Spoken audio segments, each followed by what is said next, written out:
Good morning friends, आपका स्वागत है हमारे YouTube channel learning point with Abhishek में। अगर आप चैनल पर पहली बार आए हैं तो चैनल को सब्सक्राइब कर लीजिए और बेल आइकन प्रेस कीजिए ताकि आपको डेली डिक्टेशन मिल सके। 100 शब्द प्रति मिनट डिक्टेशन स्टार्ट। कुछ समय पहले व्हाट्सएप ने जब अपने उपयोगकर्ताओं को नई निजता नीति स्वीकार करने के लिए बाध्य करने जैसे नियम थोपने की कोशिश की, तब उसकी यह जिद विवादों के घेरे में आई कि आखिर वह लोगों की निजता को जोखिम में क्यों डालना चाहता है। उसके बाद बहुत सारे लोगों ने व्हाट्सएप की इस मंशा का विरोध किया और दुनिया भर में इसकी तरह सुविधाओं वाले वैकल्पिक मंचों को अपनाने का अभियान भी चल पड़ा। तब व्हाट्सएप ने अपनी उस घोषणा पर अमल के विचार को कुछ समय के लिए स्थगित कर दिया था और यह कहा था कि लोगों की निजता की कद्र करता है।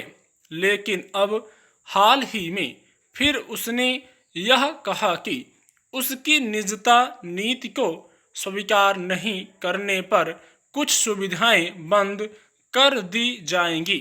यह व्हाट्सएप का मनमानापन है कि वह अपने फायदे या अघोषित नियंत्रण के लिए लोगों की निजता का सौदा करना चाहता है। इसलिए सरकार ने उचित ही व्हाट्सएप को यह हिदायत दी है कि वह लोगों की निजता के साथ खेलना बंद करे। बुधवार को सूचना एवं तकनीक मंत्रालय ने साफ लहजे में व्हाट्सएप से अपनी गोपनीयता नीति 2021 को वापस लेने का निर्देश दिया।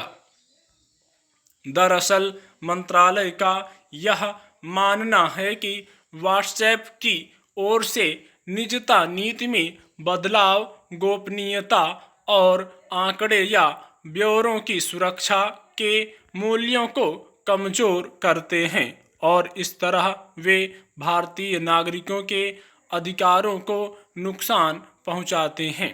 कोई भी जागरूक और सामान्य समझ रखने वाला व्यक्ति इस चिंता से सहमत होगा, लेकिन हैरानी की बात है कि इस कसौटी पर कोई वाजिब उत्तर नहीं होने के बावजूद व्हाट्सएप ने इस नीति को लागू करने की ओर कदम बढ़ा दिए। उसने इस बात का भी ख्याल रखना जरूरी नहीं समझा कि उसकी नीतियों से भारतीय कानूनों के कई प्रावधानों का उल्लंघन होता है।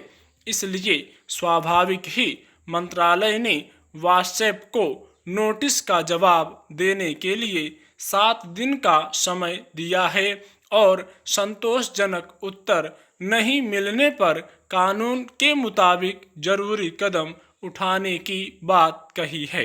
यूं भी यह विचित्र है कि व्हाट्सएप भारतीय उपयोगकर्ताओं पर जो नियम थोपना चाहता है, यूरोप के लोगों को उससे छूट है। कथित तौर पर वैश्विक मंच होने के नाते व्हाट्सएप के इस भेदभावपूर्ण व्यवहार का आधार क्या है?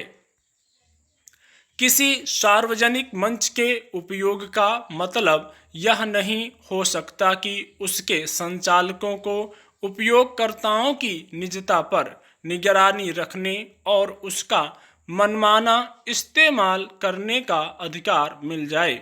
ऐसा लगता है कि व्हाट्सएप के कर्ता धर्ता अपने दायरे में आने वाले तमाम लोगों की गतिविधियों पर नज़र रखने की व्यवस्था बनाना चाहते हैं, जबकि अब तक यही व्हाट्सएप अपने मंच का उपयोग करने वालों को यह आश्वासन देता रहा है कि यहाँ आपकी हर गतिविधि शुरू से आखिर तक पूरी तरह निजी और सुरक्षित है। सवाल है कि आखिर अब यही व्हाट्सएप क्यों लोगों को अपनी नई निजता नीति के दायरे में लाना चाहता है और शर्तें नहीं मानने वालों के साथ भेदभावपूर्ण व्यवहार करना चाहता है। क्या यह माना जाए कि पहले व्हाट्सएप ने लोगों को निजता बनाए रखने का भरोसा देकर अपने ऊपर निर्भर किया और अब सबकी निजता पर नज़र रखना चाहता है। साइबर विशेषज्ञों ने निजता पर निगरानी और उसके मनमाने इस्तेमाल को लेकर जैसी चिंता जताई है, अगर उस पर गौर नहीं किया गया तो आने वाले वक्त में व्हाट्सएप जैसे मंचों के जरिए लोगों को नियंत्रित करने का भी खेल चल सकता है। यह निजता के अधिकारों के हनन के साथ साथ एक संप्रभु देश के नागरिकों की स्वतंत्रता को भी नियंत्रित करने जैसा होगा। चक्रवात ताउते गोवा से लेकर कर्नाटक, महाराष्ट्र और गुजरात के तटीय इलाकों में भारी तबाही मचाता हुआ निकल गया है। अब तक 45 लोगों के मारे जाने की खबर है। हालांकि अब यह कमज़ोर पड़ चुका है, लेकिन यह अपने पीछे बर्बादी के जो भयानक मंजर छोड़ गया है उनसे उबरने में वक्त लगेगा। फिलहाल सबसे बड़ी चिंता मुंबई हाई के पास गहरे समंदर में फंसे लोगों को सुरक्षित निकालने की है। पिछले 2 दिन में नौसेना और तटरक्षक के पोत और हेलीकॉप्टर 300 से ज़्यादा लोगों को सुरक्षित निकाल चुके हैं। 22 लोगों के शव मिल चुके हैं, पर अभी भी बाकी 65 लोगों की कोई खबर नहीं मिली है। ये सब वे लोग हैं जो मुंबई हाई के तेल के कुओं पर काम करते हैं और वहीं जहाज़ों जो बजरे कहलाते हैं में रहते हैं। जब ये बजरे ताउते की चपेट में आ गए तो इनसे लोगों को सुरक्षित निकालना नौसेना और तटरक्षक के लिए भी कठिन चुनौती बन गया। हालांकि नौसेना के पोत अत्याधुनिक तकनीक और सुरक्षा उपकरणों से युक्त होते हैं और बड़े बड़े तूफानों को झेलने की ताकत रखते हैं, लेकिन कुदरत के कहर का अंदाजा किसी को नहीं होता। चक्रवाती तूफान से अरबों खरबों का नुकसान होना जाहिर सी बात है। ऐसी आपदाओं में लोगों को जो खोना पड़ता है उसे फिर से जुटाने में वक्त लगता है। इसमें कोई शक नहीं कि ऐसी आपदाओं का सबसे ज़्यादा शिकार भी गरीब ही होता है। छोटे मोटे काम करने वाले अधिसंख्य लोग ऐसी आपदाओं में काफ़ी कुछ खो बैठते हैं। तटीय इलाकों में रहने वालों की आजीविका मछली पालन, नारियल की खेती और पर्यटन आदि पर ही निर्भर होती है। आसपास के ज़्यादातर घर भी कच्चे ही होते हैं। ऐसे में तूफानी लहरों से क्षण भर में ही सब कुछ छिन जाता है। तूफानी हवा से हजारों पेड़ और बिजली के खंभे धराशायी हो जाते हैं।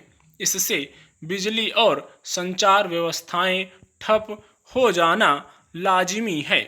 कई बार लोग भी जान गंवा बैठते हैं, पर यह भी सच है कि भयानक तूफानों में यह सब होने से रोका नहीं जा सकता। इसलिए अब वक्त संकट से निकलने का है और सरकारों व प्रशासन को राहत के काम तेजी से करने होंगे। तूफान का सबसे ज़्यादा कहर महाराष्ट्र और गुजरात पर ही बरपा है।